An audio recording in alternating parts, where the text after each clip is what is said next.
কদিন আগে দেখেছিলেন দিল্লিতে আরএসএস এর সদর দপ্তরে গাড়ি পার্কিং এর জায়গার প্রয়োজন হয়েছে।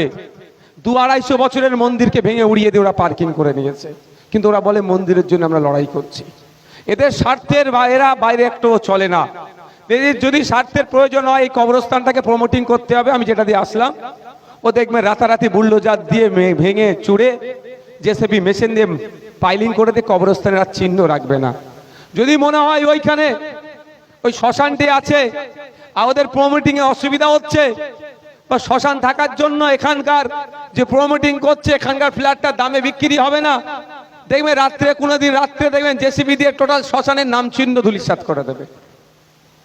এর বিরুদ্ধে তো লড়াই করতে হবে ভাই। যদি মনে করেন এর বিরুদ্ধে লড়াই করার জন্য আপনাদের সামনের সারিতে নওশাদ সিদ্দিকীকে রাখা দরকার, তাহলে বলবো আগামী 29 এপ্রিল আসছে দিন, খাম চিহ্নে আমাকে ভোট দিয়ে জিতান, আমি সামনে থেকে লড়াই করব।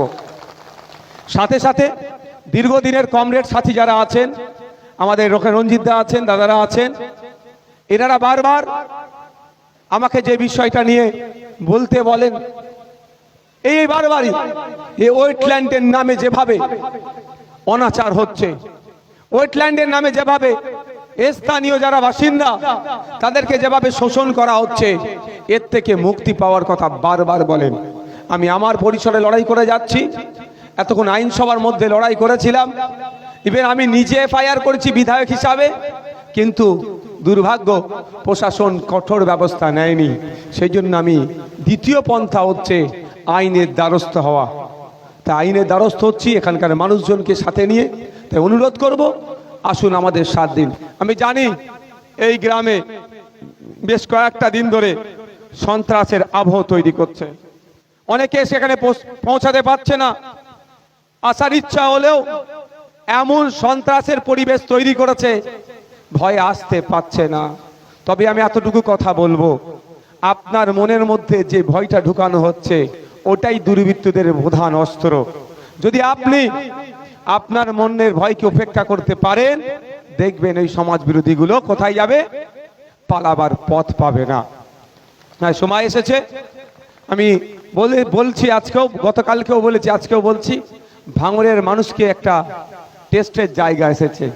একদিকে নটোরিয়াস ক্রিমিনাল, একদিকে মমতা ব্যানার্জি দেয়ার সার্টিফিকেটে তুই বোমা দিস, অপরদিকে বামেদের মনোনীত সমর্থিত খামচিহ্নে নওশাদ সিদ্দিকী। আপনারা ডিসাইড করবেন কোনটাকে নেবেন।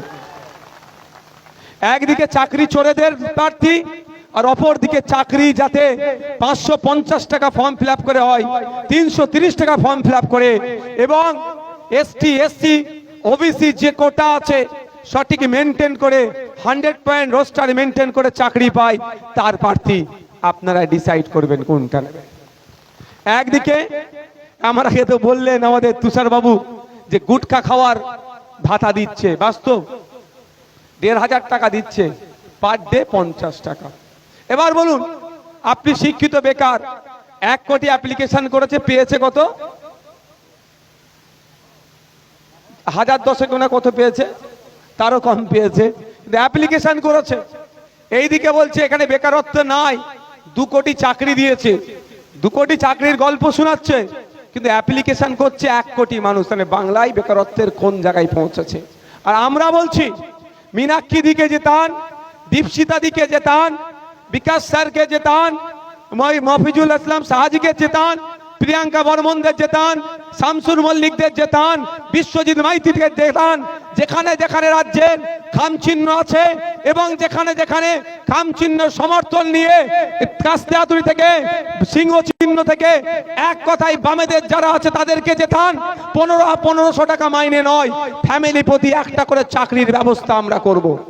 তাই একদিকে আপনাদের থাকছে 1500 টাকার ভাতা, অপর দিকে থাকছে কম করে 15,000 টাকা মাসে ইনকামের জায়গা।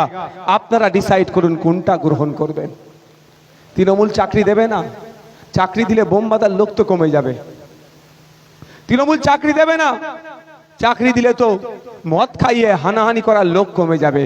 আর আমরা বলছি ফ্যামিলি প্রতি একজনের চাকরির ব্যবস্থা করব, আপনারা যদি আমাদেরকে সুযোগ দেন। 1 ফ্যামিলি 1 জবের ব্যবস্থা আমরা করব। তবে আমরা ডবল চাকরির ভাই স্বপ্ন আপনাদের দেখাতে পারবো না। ডবল ডবল চাকরির কথা বললেও আজকে দেখুন মাদ্রাসা থেকে শুরু করে স্কুল থেকে শুরু